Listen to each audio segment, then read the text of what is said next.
Assalamualaikum warahmatullahi wabarakatuh. Selamat siang semuanya. Kepada yang terhormat Bapak Nur Irwansyah NPD selaku dosen mata kuliah menyimak di kelas R1C dan teman-teman sekalian yang saya banggakan. Pada siang hari ini kami dari kelompok 12 akan mempresentasikan materi kami yang berjudul menyimak estetis teks puisi, prosa, dan drama. Sebelum lanjut ke materi, perkenalkan kelompok kami, saya sendiri Nurul Fitri Madaul dan Muhammad Haris Fadilah. Nah, selanjutnya materinya akan dibahas oleh Muhammad Haris Fadilah. Menyimak estetis. Menyimak estetis melibatkan kemampuan untuk menghargai dan menikmati keindahan visual atau artistik dalam berbagai bentuk seperti seni, desain, atau alam.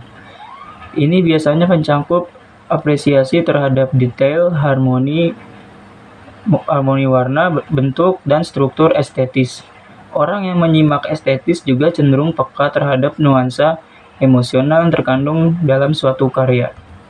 Ciri-ciri menyimak estetis. Yang pertama, apresiasi terhadap keindahan visual.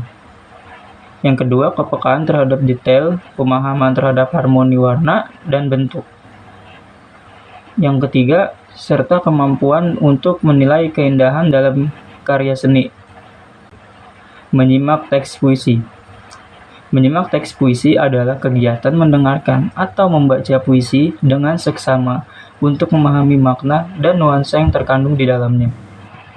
Ini melibatkan perhatian terhadap unsur-unsur seperti pilihan kata, ritme, nada, dan gambaran imajinatif yang digunakan oleh penyair. Pada dasarnya, menyimak puisi memungkinkan seseorang merasakan dan memahami ekspresi artistik yang tertuang dalam bentuk puisi. Ada ciri-ciri menyimak teks puisi. Yang pertama, merasakan dan meresapi makna mendalam dari kata-kata. Yang kedua, aspirasi terhadap keindahan bahasa dan metafora.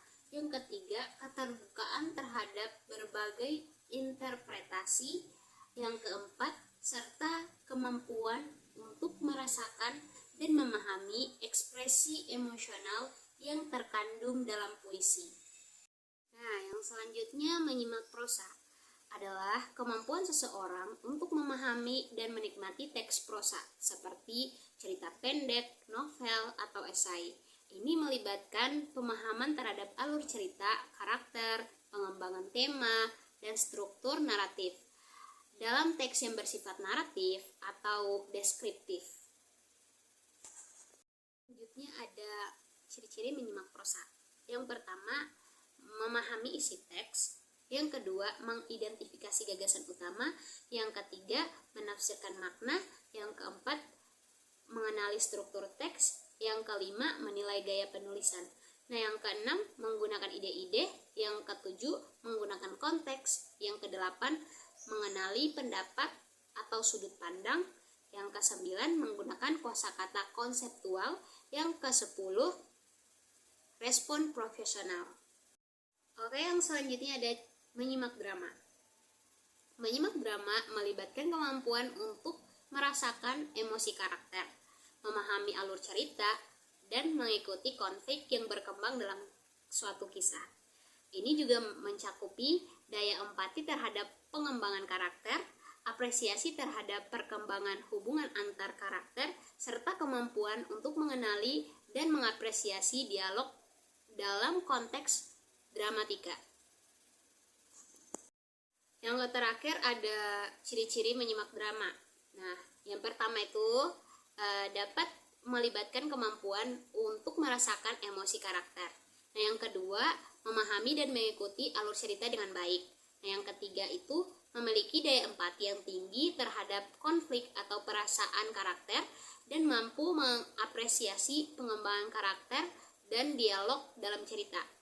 Nah, yang keempat itu orang yang menyimak drama biasanya memiliki keterkaitan terhadap konflik interpersonal dan dinamika hubungan antar karakter. Baik, kesimpulan. Dengan menyimak atau mendengarkan, kita dapat mengubah informasi lisan menjadi sebuah informasi tulisan. Informasi yang didapatkan juga bisa datang dari media bunyi yang berbeda. Kemampuan menyimak pada anak perlu dikembangkan sejak dini, sebab kemampuan menyimak menurut Jenny dapat berfungsi menjadi dasar belajar bahasa, menjadi dasar kemampuan bahasa tulis, memperlancar komunikasi lisan, dan menambah informasi atau pengetahuan. Apakah ada yang ingin bertanya? Bila ada yang ingin bertanya, mohon sebutkan nama dan nama kelompok. Sekian dari kelompok kami. Bila ada kekurangan atau